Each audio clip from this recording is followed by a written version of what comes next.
اور ہم نے بنی اسرائیل کو سمندر سے پار کروایا تو فرعون اور اس کے لشکر نے سرکشی اور زیادتی کرتے ہوئے ان کا تعاقب کیا،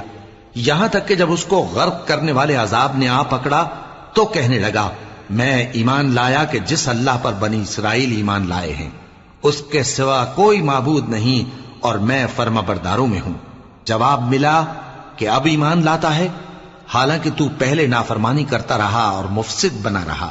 تو آج ہم تیرے بدن کو بچا لیں گے تاکہ تو پچھلوں کے لیے عبرت ہو، اور بہت سے لوگ ہماری نشانیوں سے بے خبر ہیں۔ اور ہم نے بنی اسرائیل کو رہنے کو عمدہ جگہ دی اور کھانے کو پاکیزہ چیزیں عطا کی، پھر بھی وہ باوجود علم ہونے کے اختلاف کرتے رہے۔